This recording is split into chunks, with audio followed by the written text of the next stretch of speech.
이번 주간 저희가 읽었던 디모데후서 사도 바울의 어쩌면 마지막 서신이라고도 할 수 있는 유언과도 같은 말씀이 들어있는 디모데후서 말씀을 통해서 특별히 오늘의 1장 3절로 5절 또 전체의 메시지를 통해서 거짓이 없는 믿음, 거짓이 없는 믿음이란 제목으로 같이 은혜 받기를 원합니다.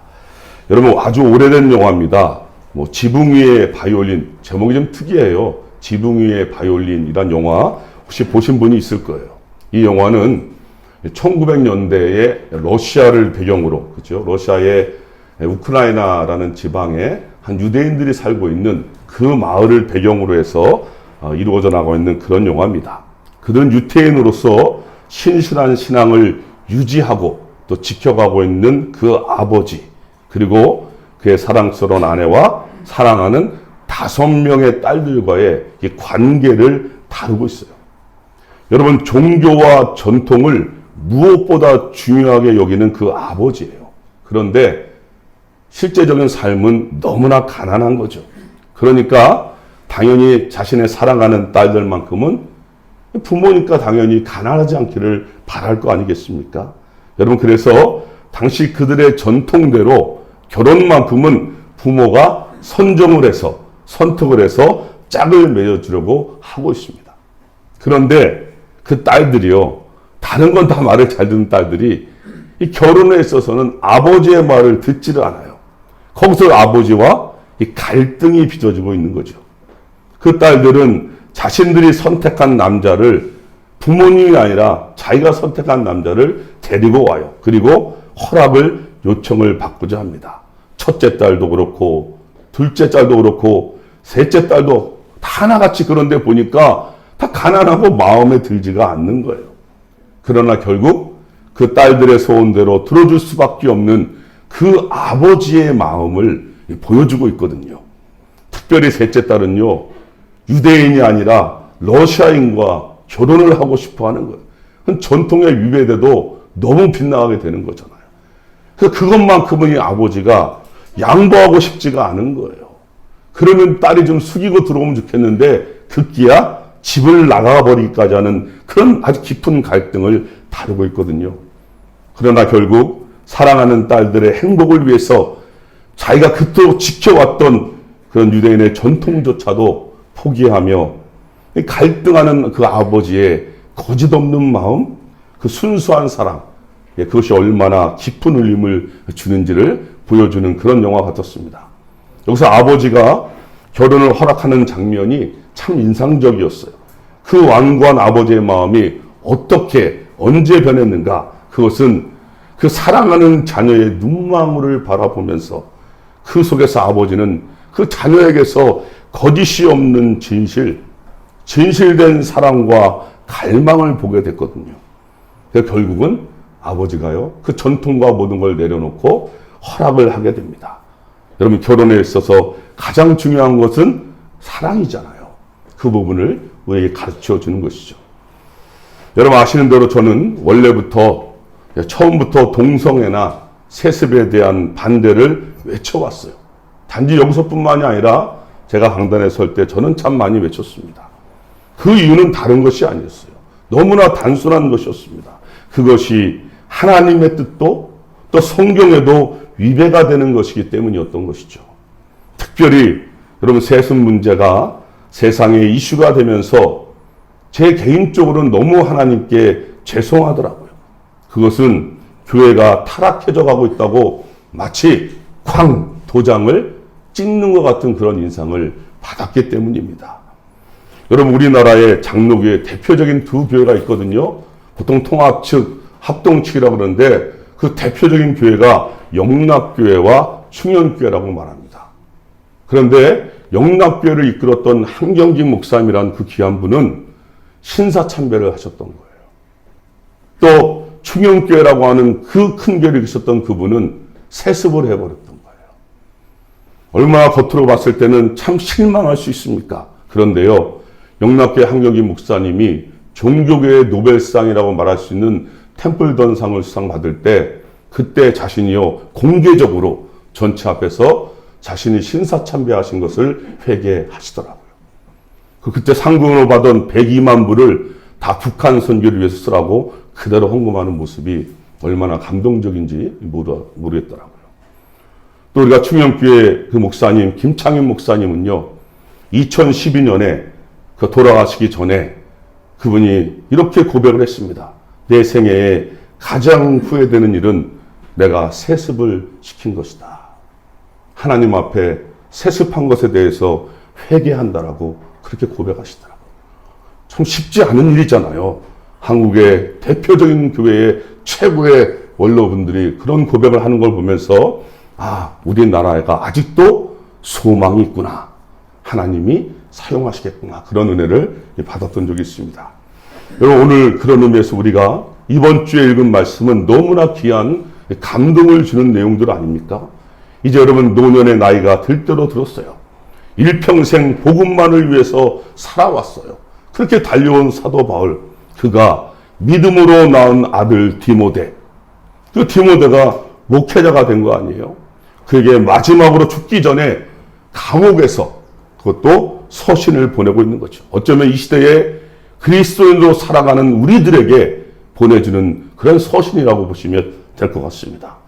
마치 아버지의 아들을 향한 가슴 저린 사랑이 곳곳에 배겨져 있는 것을 읽으면서 깨닫게 되는 거죠. 여러분, 그 내용의 절정이 오늘 디모데후서에 들어있는 거예요.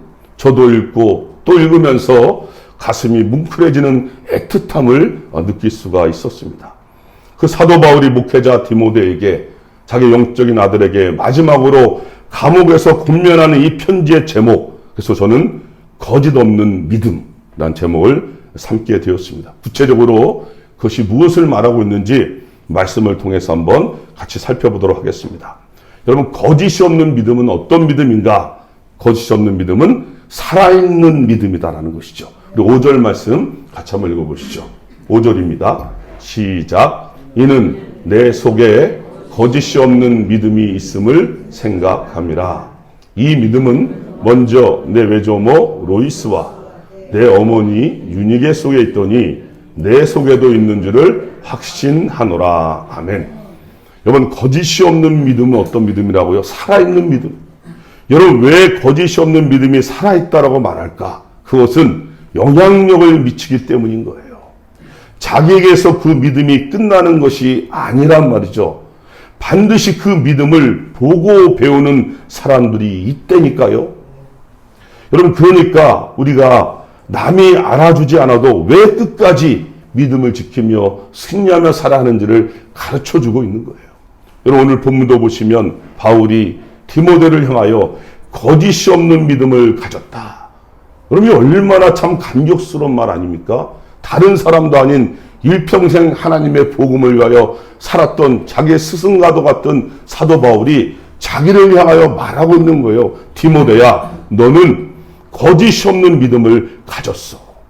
얼마나 디모데가 이 말을 들으면서 큰 위로와 힘과 격려를 받았을까요? 여러분, 오늘 본문을 보세요. 그냥 디모데 혼자서 어느 날 갑자기 이 거짓 없는 믿음을 가졌다는 것이 아니죠. 오늘 본문에 보면 그의 어머니가 나오죠. 그의 어머니 유니게.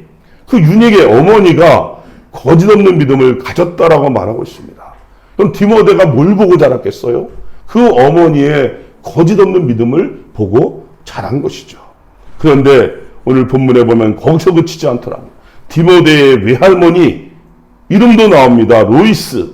그 외할머니도 거짓 없는 믿음을 가졌다라고 또 성경은 증언하고 있습니다. 여러분, 우리가 무엇을 당연히 깨닫게 됩니까? 이 할머니의 믿음, 이 어머니의 믿음이 그 자녀들에게 영향력을 미친다는 것을 우리에게 가르쳐주는 거 아니에요. 할머니와 어머니의 그 믿음이, 아버지의 믿음이, 부모님들의 믿음이 자녀들에게 그대로 흘러가고 있다는 것을 성경이 가르쳐주는 거예요. 여러분, 그래서 우리 주위에도 보면요, 여러분, 목사님 자녀들 중에 목사님들이 많이 있잖아요. 그래서 3대, 4대까지 목사님 집안으로 이어져가는 집안들도 지금은 상당히 많더라고요. 왜 그렇겠습니까? 매일 부모님을 보면서 보고 듣고 배우다 보니까 그런 열망이 생기게 되고 또 하나님이 부르시니까 그 길로 가는 것이죠. 저희 아버지는 장로님이고 저희 어머니는 권사님이세요. 근데 제가 보기에는 저는 제일 존경하는 분이 누구냐 그러면 저희 부모님이시거든요. 지금까지 변함없이 새벽마다 기도하며 믿음의 길을 걸어가고 계시거든요. 그것이 저에게는 얼마나 엄청난 영향을 줬으면 제가요 이렇게 목회자로 부름을 받았잖아요. 저희 누님도 목사입니다. 저희 매형도 목사죠. 조카도 목사입니다. 할렐루야. 예. 그래서 저의 바람이 있다면 저희 자녀들도 목사나 선교사가 됐으면 좋겠어요. 그런데 이게 제 힘대로 되지 않는다는 것은 제가 알겠더라고요. 하나님께서 이끄시면 그렇게 가겠죠. 여러분 그렇습니다. 그러려면 한 가지가 충족되어져야 할 거 아니겠습니까? 그것이 뭐냐면 우리의 거짓 없는 믿음이 있어야 되겠죠.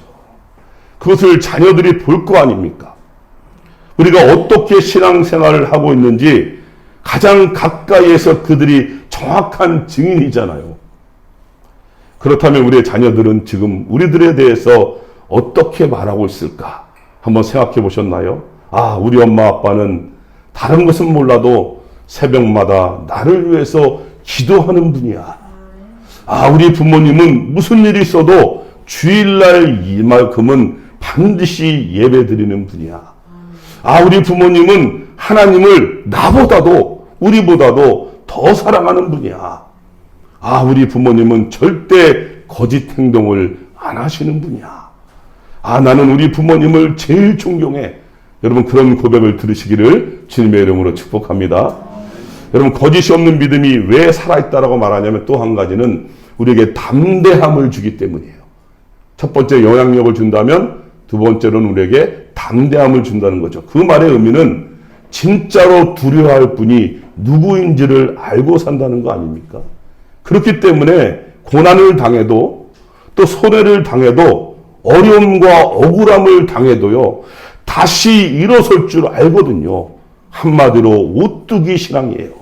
그래서 어떤 시험이 오고 어떤 장애물이 와도 우리가 봤을 땐 잠깐 넘어진 것 같이 보일지 모르지만 다시 반드시 일어나는 것이 바로 거짓 없는 믿음이에요.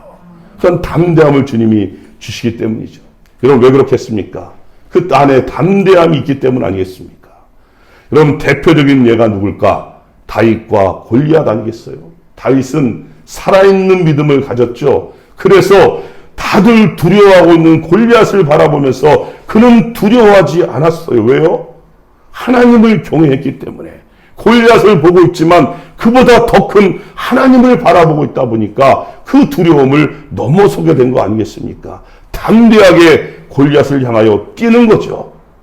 여러분 저는 여러분들이 이 골리앗 같은 세상에서 다윗처럼 담대한 믿음의 소유자가 되시기를 다시 한번 주님의 이름으로 축복합니다. 여러분 살아있는 믿음의 또 한 가지는 뭐냐면 충성심이에요. 충성심. 여러분 충성이 왜 살아있는 믿음이 되는가? 그것은 현실 때문인 거죠. 여러분 그렇잖아요. 좋은 조건이나 환경에서는 사실 그 충성심을 알기는 쉽지가 않거든요.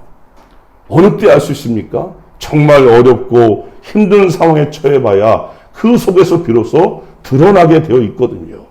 오늘 본문에도 보면 사도 바울이 나이가 들고 복음을 전하다가 감옥에 갇히고 이제는 거기서 죽을 것 같으니까 소망이 없어 보이니까 어떻게 보면 끝난 인생처럼 보이니까 어떻게 됩니까? 다들 그를 떠났다라고 말하고 있습니다.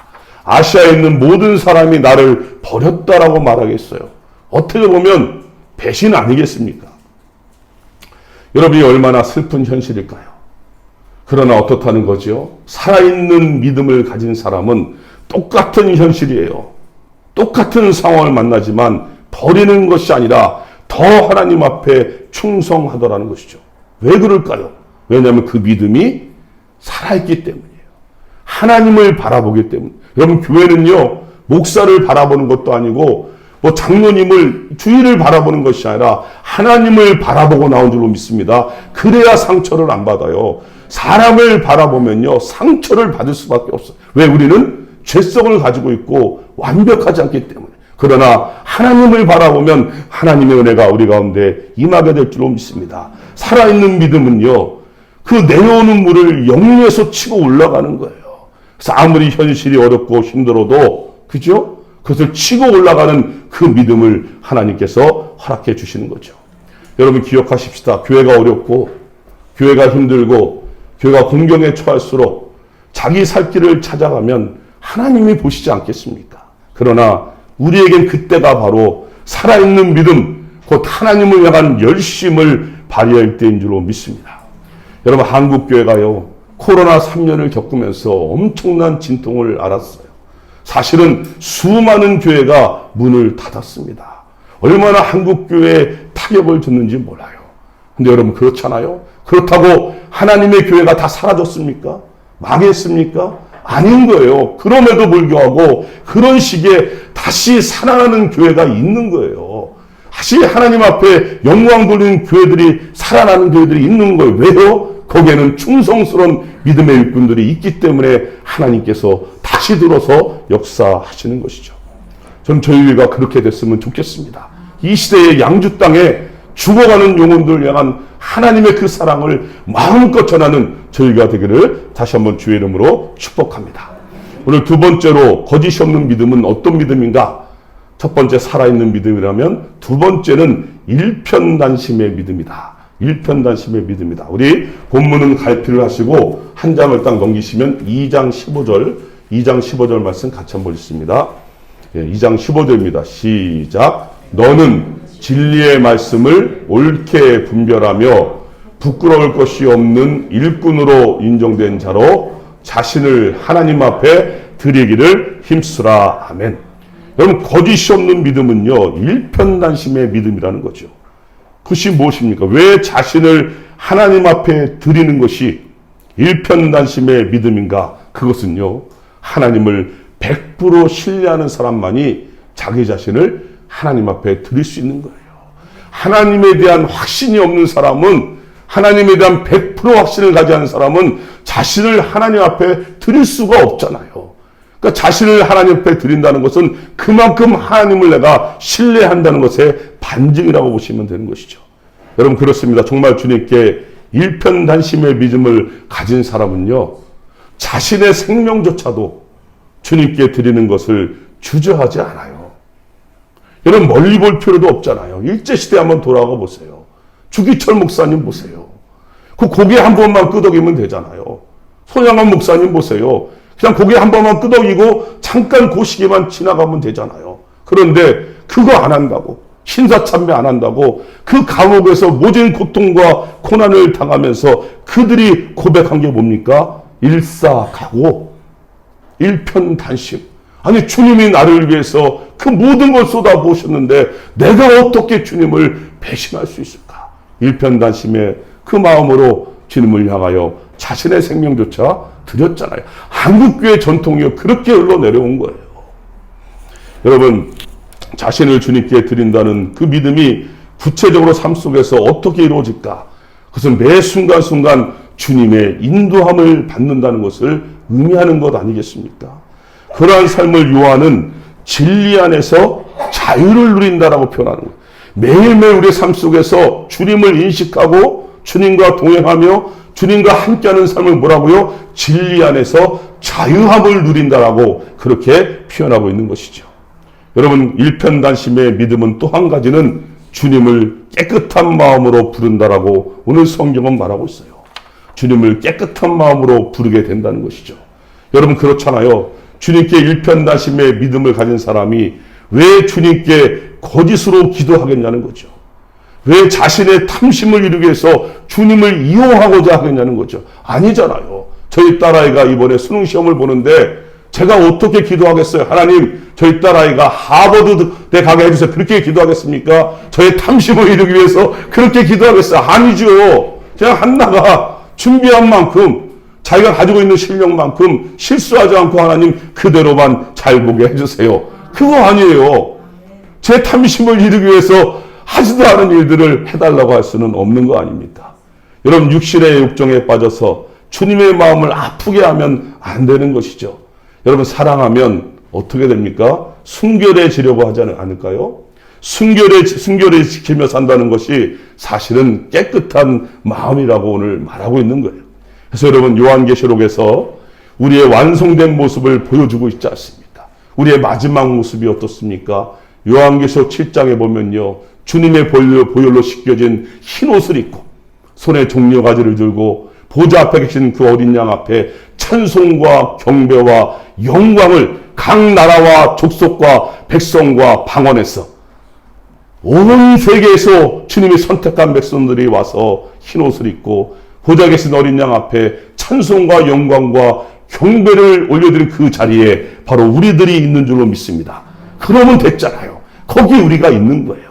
그 사실을 기억하시면서 우리가 깨끗한 마음으로 주님의 이름을 부르시기를 바랍니다. 다음으로 배우고 확실한 일에 거하는 것은 일편단심의 믿음이 왜 배우고 확실한 일에 거할 수밖에 없는가? 일편단심의 믿음을 가진 사람은 배우고 확실한 일에 거할 수밖에 없다는 거죠. 여러분, 왜 그럴까요? 우리가 누군가를 사랑하면 가장 먼저 무엇이 변하게 되는가? 그 사랑하는 대상에 대해서 관심이 생길 거 아니에요. 안 해보셨나요? 관심이 생기잖아요. 무엇을 좋아하는지, 무엇을 싫어하는지. 그럼 그것은 당연한 것 아닙니까? 일전에 보니까 예능 프로그램에서 부부를 사이에 두고 문제를 주는 거예요. 예를 들면 남편이 제일 좋아하는 음식은, 그리고 서로 답을 쓴답니다. 그리고 하나, 둘, 셋, 딱 올리는 거예요. 그러면 그 답이 맞으면 어떤 거예요? 서로가 그래도 관심 있게 아는 거 아닙니까? 그걸 모르면은 너는 너, 나는 나 아니겠어요? 그거 알아보려고 하는 거예요. 서로에 대한 관심이 얼마나 깊었는지 예능 프로그램에서도 그런 걸 하더라니까요. 여러분, 마찬가지예요. 우리 주님께 일편단심의 믿음을 가졌는데 내가 우리 주님에 대해서 아무것도 모른다? 그럼 조금 문제가 있는 거 아닙니까? 여러분, 우리가 주님을 사랑하잖아요. 그러면 그 주님에 대해서 알 수 있는 방법을 이미 다 알려주셨잖아요.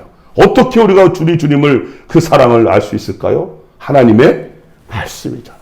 구약은 주님이 오신다고 말씀하신 거고, 신약은 주님이 오신 것이고, 성경은 바로 우리를 너무나 사랑하시는 주님에 대한 사랑의 이야기로 처음부터 끝까지 가득 차 있잖아요.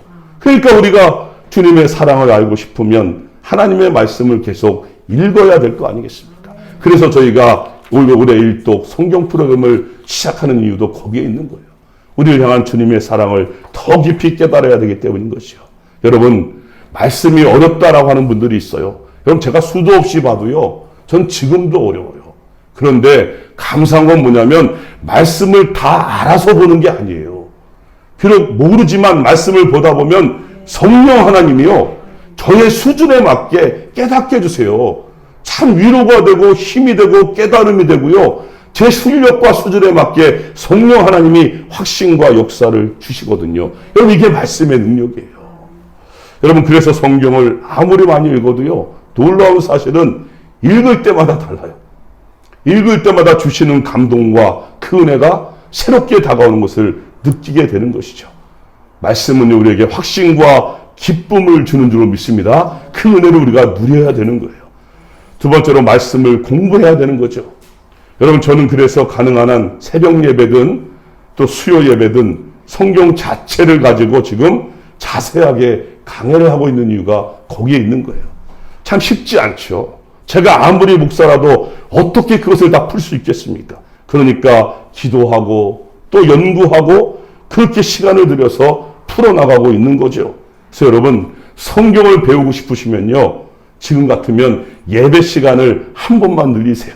수요일에 온라인으로 참여하시든 본당에 와서 예배를 들으시든 새벽에 와서 요한계시록 강해를 들으시든, 여러분, 주님을 사랑하십니까? 그러면요, 하나님의 말씀을 배운 일에 더 열심을 내시기를 바랍니다. 그리고 또 한 가지는요, 일편단심의 믿음을 가진 사람은 이 세상을 사랑하지 않는다라고 말하고 있어요. 그게 특징이라는 거죠. 그것은 이 세상을 살지만 이 세상을 사랑하지 않는다는 거예요. 여러분, 왜 이 세상을 사랑하면 안 될까요? 그것은 사도 요한이 정확하게 요한일서 2장 15절 17절로 말씀하고 있습니다. 제가 읽어드릴게요. 이 세상이나 세상에 있는 것들을 사랑하지 말라. 누구든지 세상을 사랑하면 아버지의 사랑이 그 안에 있지 아니하니. 이는 세상에 있는 모든 것이 육신의 정욕과 안목의 정욕과 이생의 자랑, 이니 다 아버지께로부터 온 것이 아니요 세상으로부터 온 것이라. 이 세상도 그 정욕도 지나가되 오직 하나님의 뜻을 행하는 자는 영원히 거하느니라. 여러분 정확히 말씀하고 있잖아요.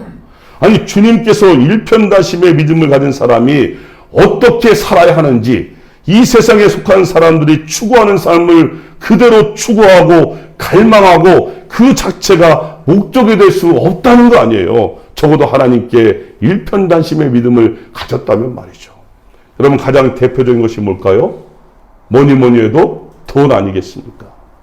그래서 그것을 알고 우리 주님께서 친히 마태복음 6장에서 뭐라고 미리 말씀해 주셨나요? 한 사람이 두 주인을 섬기지 못하냐니 즉 이를 미워하고 저를 사랑하거나 혹 이를 중히 여기고 저를 경히 여깁니다. 너희가 하나님과 재물을 겸하여 섬길 수 없다라고 말하고 있어요. 이게 성경이 말하고 있는 거예요. 나는 괜찮아가 아니라 성경이 우리에게 그렇게 말하고 있는 거예요. 여러분 우리에게 돈이 필요합니다. 그것은 분명한 사실이에요. 그러나 우리 그리스도인은 일편단심의 믿음을 가진 사람들이죠. 그 말은 우리의 모든 목적도, 우리의 모든 삶의 이유도, 우리의 모든 삶의 과정도 다 예수 그리스도로 결론이 나는 사람들이 되어야 한다는 거죠. 그것을 위해서 돈도 필요하고 그것을 위해서 명예도 필요한 거예요. 여러분 이 부분이 명확히 서지 않으면요 항상 세상 속에서 흔들릴 수밖에 없어요. 얼마나 많이 흔들려 하는지 모르겠어요. 이 부분이 안 섰기 때문인 거예요. 여러분 그렇게 일편단심으로 오직 하나님의 영광을 위하여 사시기를 주님의 이름으로 축복합니다. 이제 말씀을 맺어보겠습니다. 여러분 거짓 없는 믿음의 삶을 산 한 분을 이 시간 소개하고자 합니다. 조지 워싱턴 카버라는 박사님이세요. 그분의 별명이 뭔지 아시죠? 땅콩 박사. 그분은 흑인이셨어요. 그 당시에 흑인이셨으니까 노예의 삶을 살지 않았겠습니까? 얼마나 가난했겠습니까? 천대를 받고요. 왕따를 당하고 얼마나 고통을 당했겠어요. 그래서 20대 후반이 되어서 그는 고등학교를 졸업하게 됩니다. 여러분 안 해본 일이 없어요. 그렇게 그는요.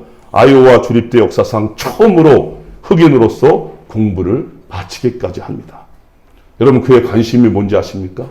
그의 관심은 오직 하나님이셨어요. 그의 믿음은요. 거짓 없는 믿음이었어요. 그래서 어느 날 많은 사람들이 그 박사님에게 질문을 합니다.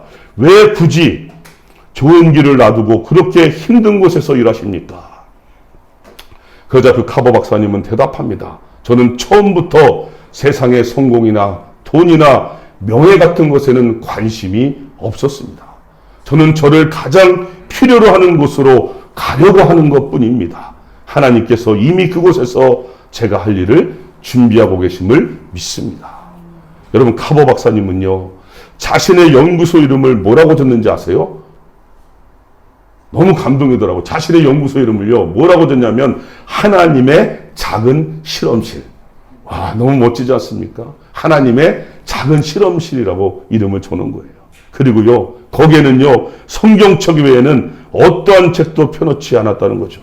왜냐하면 그 실험에 관한 모든 것을 다른 지식도 중요하지만 하나님을 의지하며 하나님이 주시는 말씀으로부터 영감을 먼저 받으려고 했기 때문이라는 것이죠.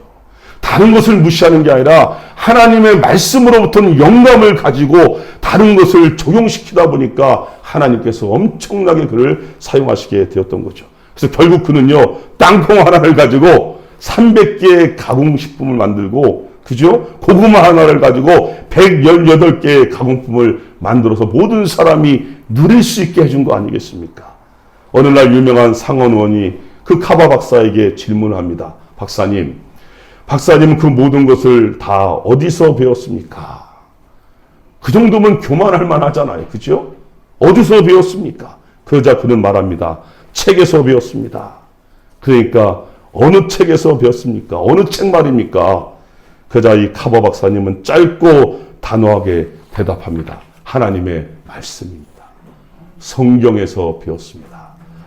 여러분 더 멋있지 않습니까? 모든 걸 하나님 앞에 올려드리는 그의 이 모습 속에서 우리에게 감동이 밀려오잖아요. 우리도 이렇게 감동을 받는데 하나님이 얼마나 기뻤을까요? 그 고백을 할 때 그의 모습을 보면서 아마 하나님 막 이렇게 웃으셨을 것 같아요. 너무 기쁘셔가지고.